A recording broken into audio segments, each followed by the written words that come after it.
வெள்ள நிவாரணத்திற்கான தொகையை மத்திய அரசு ஒதுக்காததை கண்டித்து நாடாளுமன்ற வளாகத்தில் திமுகவினர் ஆர்ப்பாட்டத்தில் ஈடுபட்டனர்.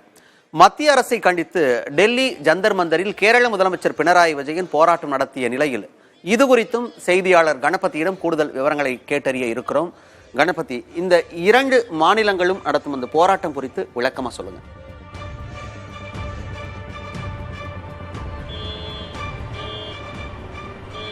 நிதி பகிர்மானத்தில் மத்திய அரசு பாரபட்சம் காட்டுவதாகவும் தமிழ்நாடு உள்ளிட்ட தென் மாநிலங்கள் வஞ்சிக்கப்படுவதாகவும் தொடர்ந்து வலியுறுத்தப்பட்டு வருகிறது.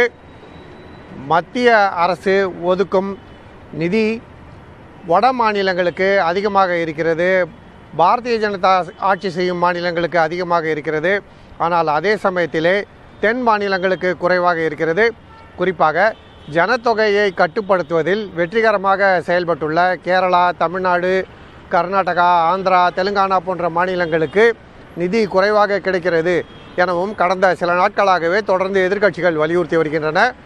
ஏற்கனவே இது தொடர்பாக நாடாளுமன்றத்திலே திமுக மக்களவையில் கேள்வி எழுப்பியிருந்தது. அப்போது காரசாரமான விவாதங்கள் நடைபெற்றன. இன்று மக்களவை கூடுவதற்கு முன்னதாகவே நாடாளுமன்ற வளாகத்தில் உள்ள காந்தி சிலைக்கு முன் திமுகவை சேர்ந்த நாடாளுமன்ற உறுப்பினர்கள் கருப்பு சட்டை அணிந்து தங்களுடைய கண்டனத்தை பதிவு செய்தார்கள். அமித்ஷா அண்ணாச்சி வஞ்சிக்காதே வஞ்சிக்காதே, தமிழகத்தை வஞ்சிக்காதே என குரல் கொடுத்ததை அவர்கள் அங்கு தொடர்ந்து குரல் கொடுத்ததை பிற கட்சிகளை சேர்ந்த நாடாளுமன்ற உறுப்பினர்கள் காலையிலே பார்த்து வியந்து கொண்டிருந்தார்கள். திமுக மட்டுமல்லாது தமிழகத்தைச் சேர்ந்த திமுகவின் தோழமை கட்சிகள், அதாவது காங்கிரஸ் கட்சி மற்றும் கம்யூனிஸ்ட் கட்சிகள் போன்றவற்றை சேர்ந்த நாடாளுமன்ற உறுப்பினர்களும் இந்த ஆர்ப்பாட்டத்திலே பங்கேற்றார்கள். ஏற்கனவே இன்று கேரள முதலமைச்சர் ஜந்தர் மந்தர் பகுதியிலே இதே விஷயத்தை வலியுறுத்தி போராட்டம் நடத்தியதை நாம் நமது செய்திகளிலே அளித்திருந்தோம், பதிவு செய்திருந்தோம்.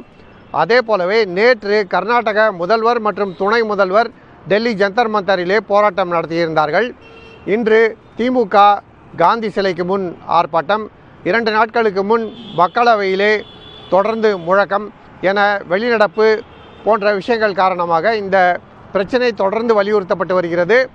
மத்திய அரசு நாங்கள் எந்தவிதமான பாரபட்சமும் காட்டவில்லை, நிதி குழுமம் என்ன சதவீதம் அளித்திருக்கிறதோ அதன்படியே மாநிலங்களுக்கு நிதி பகிர்ந்து அளிக்கப்படுகிறது, அதில் எந்த மாற்றமும் இல்லை என வலியுறுத்தி வந்தாலும் தென்னிந்திய மாநிலங்கள் அதை ஒத்துக்கொள்வதாக இல்லை. மக்களவை தேர்தல் நடைபெற இருக்கும் நேரத்திலே இது மிகப்பெரிய பிரச்சனையாக உருவெடுத்திருக்கிறது.